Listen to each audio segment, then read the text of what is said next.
अस्सलाम वालेकुम नाजरीन, मैं काजी हसनैन राई। अज का अपना व्लॉग उभरता पंजाब चैनल की स्क्रीन पर है कि मकई शुरू तो लैके एंड तक ਇਹਦਾ ਕੀ प्रोसीजर है, ਇੱਥੇ ਕਿੰਨਾ ਖਰਚਾ ਹੁੰਦਾ और ਜ਼ਿਮੀਂਦਾਰਾਂ ਨੂੰ ਕੀ ਮੁਸ਼ਕਲਾਤ ਦਾ ਸਾਹਮਣਾ ਕਰਨਾ ਪੈਂਦਾ।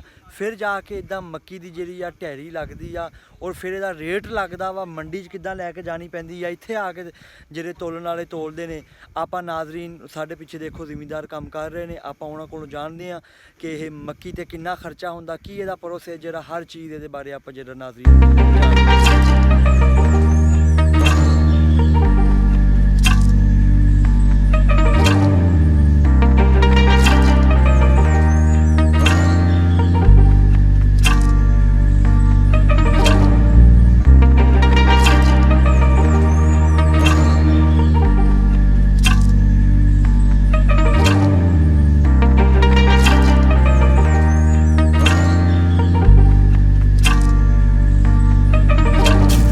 अस्सलाम वालेकुम। वालेकुम अस्सलाम जी। अच्छा सर जी, ये मक्की तुसीं तलवा रहे हैं तो ये सियालू मक्की आ ते इत्थे खर्चा किन्ना हुंदा सियालू मक्की ते एक किले ते?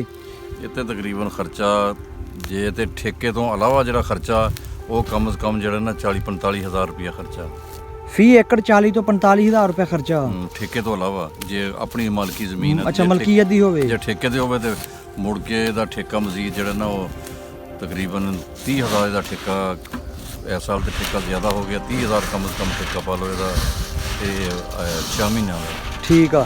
ਤੇ ਇਹ ਮੱਕੀ ਜਿਹੜੀ ਆ ਇਹ ਕਿੰਨੇ ਦਿਨਾਂ 'ਚ ਤਿਆਰ ਹੋ ਜਾਂਦੀ ਆ, ਕਿੰਨੇ ਮਹੀਨਿਆਂ 'ਚ ਤਿਆਰ ਹੁੰਦੀ ਆ? ਮੱਕੀ ਕਹਿਣ ਨੂੰ ਤਾਂ ਕਹਿੰਦੇ ਆ, ਕੋਈ ਕਹਿੰਦੇ 110 109, ਕੋਈ ਕਹਿੰਦੇ 90 ਦਿਨਾਂ 'ਚ ਇਹਨਾਂ ਨੂੰ ਤਿਆਰ ਹੁੰਦੀ ਨੂੰ ਤਕਰੀਬਨ 3 ਮਹੀਨੇ ਤੋਂ ਪਹਿਲਾਂ ਨਹੀਂ ਤਿਆਰ ਹੁੰਦੀ। ਠੀਕ ਆ ਠੀਕ ਆ। ਇਹ 'ਚ ਖਾਦ ਦੀਆਂ ਬੋਰੀਆਂ ਫੀ ਏਕੜ ਕਿੰਨੀਆਂ ਲੱਗ ਜਾਂਦੀਆਂ? ਡੀਏਪੀ ਦੀਆਂ ਕਿੰਨੀਆਂ, ਸੋਨਾ ਯੂਰੀਆ ਦੀਆਂ ਕਿੰਨੀਆਂ? ਡੀਏਪੀ ਦੀਆਂ ਬੋਰੀਆਂ ਤੇ ਕਮ ਤੇ ਇੱਕ ਬੋਰੀ, ਤੇ ਕੋਈ ਪਹਿਲੀ ਚੰਗੀ ਹੋਵੇ ਜ਼ਮੀਨ ਪਾਵਰ ਵਾਲੀ ਹੋਵੇ, ਨਹੀਂ ਤੇ ਇਹਦੀਆਂ ਦੋ ਬੋਰੀਆਂ ਜਿਹੜੀਆਂ ਨਾ ਕਮ ਦਰਮਿਆਨਾ ਔਸਤ ਜਿਹੜੀ ਨਾ ਉਹ 2 ਬੋਰੀਆਂ। ਲੋਕ ਇਸ ਤੋਂ ਜ਼ਿਆਦਾ ਵੀ ਪਾ ਲੈਂਦੇ, ਕੋਈ 2.5 ਵੀ ਪਾ ਲੈਂਦੇ, ਕੋਈ 3 ਵੀ ਪਾ ਲੈਂਦਾ ਹੋਊਗਾ।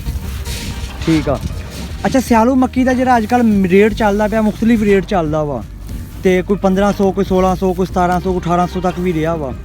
ਤੇ ਰੇਟ ਦੇ ਬਾਰੇ ਮੈਂ ਤੁਹਾਨੂੰ ਨਹੀਂ ਪੁੱਛਾਂਗਾ ਕਿਉਂਕਿ ਇਹ ਵਪਾਰੀ ਦਾ ਤੇ ਗਾਹਕ ਦਾ ਆਪਸ 'ਚ ਮਾਮਲਾ ਹੁੰਦਾ।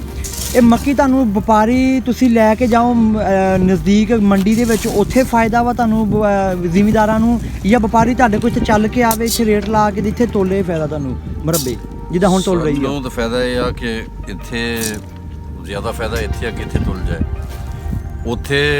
ਉੱਥੇ ਵੀ ਲੈ ਜਾਈਏ ਤਾਂ ਸਾਨੂੰ ਤਕਰੀਬਨ ਜਿਹੜਾ ਨਾ ਇਹ ਇੱਕ ਜੈਸਾ ਹੀ ਦੂਸਰਾ ਮਫਾਦ ਹੁੰਦਾ।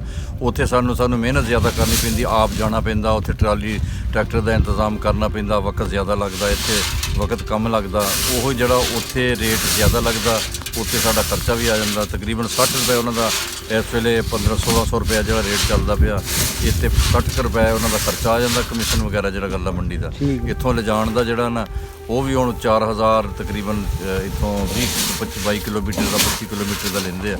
ਉਹ 4000 ਟਰਾਲੀ ਦਾ ਖਰਚਾ ਆ ਗਿਆ, ਤੇ ਉਹ ਤਕਰੀਬਨ 100 ਰੁਪਏ ਦੇ ਕਰੀਬ ਜਿਹੜਾ ਨਾ ਉਹ ਖਰਚਾ ਤਕਰੀਬਨ ਫੀ ਮਣ ਹੋ ਜਾਂਦਾ। ਯਾਨੀ ਜ਼ਿਮੀਂਦਾਰ ਨੂੰ ਇਹ ਇੱਥੇ ਮੁਰੱਬੇ 'ਚ ਤਲਾਉਣ 'ਚ ਫਾਇਦਾ ਇਸ ਵਾਸਤੇ ਇੱਥੇ ਫਾਇਦਾ ਕਿ ਇੱਥੇ। ਅੱਛਾ, ਮੈਂ ਤੁਹਾਡੀ ਦੇਖੀ ਆ ਪਿੱਛੇ ਉਹ ਮੱਕੀ ਨਾਜ਼ਰੀ ਤੁਸੀਂ ਦੇਖ ਰਹੇ ਹੋ, ਤੁਹਾਡੀ ਤੁਲ ਗਈ ਆ ਮਾਸ਼ਾਅੱਲਾ। 1 ਏਕੜ ਤੋਂ 80 ਤੋਂ ਉੱਤੇ ਐਵਰੇਜ ਆਈ ਆ। ਇਹ ਕਿਹੜਾ ਬੀਜ ਆ ਜਿਹੜੀ ਸਿਆਲੂ ਮੱਕੀ ਦਾ 1 ਕਿੱਲੇ ਦਾ 80 ਤੋਂ ਉੱਤੇ ਐਵਰੇਜ ਆਈ ਆ?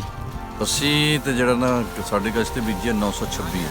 ਠੀਕ ਹੈ, 926 ਦਾ ਇਹ ਕੋਸਟ ਆ ਰਹੀ ਆ। ਹੋਰ ਮੁਖਤਲਿਫ ਇਸ ਤੋਂ ਇਲਾਵਾ ਜਿਹੜੇ ਨਾ ਇਸ ਤੋਂ ਮਹਿੰਗੇ ਵੀ ਆ, ਉਹ ਸਾਡੇ ਦੂਸਰੇ ਸਾਡੇ ਹਮਸਾਏ ਆ, ਉਹਨਾਂ ਦੀ ਕੋਈ 85-87 ਮਣ ਐਵਰੇਜ ਆਈ ਹੈ ਫੀ ਕਿੱਲਾ।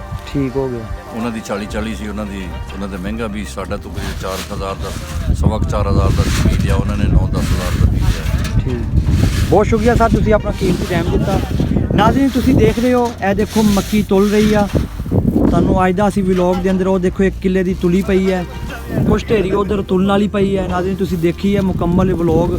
ਇਹ ਸਾਡਾ ਵਲੌਗ ਕਿੱਦਾਂ ਦਾ ਤੁਹਾਨੂੰ ਪਸੰਦ ਆਇਆ ਨਾਜ਼ਰੀਨ ਨੇ ਤੁਸੀਂ ਆਪਣੀ ਕੀਮਤੀ ਰਾਏ ਕਮੈਂਟ ਬਾਕਸ ਦੇ ਅੰਦਰ ਜ਼ਰੂਰ ਦੇਣੀ ਆ।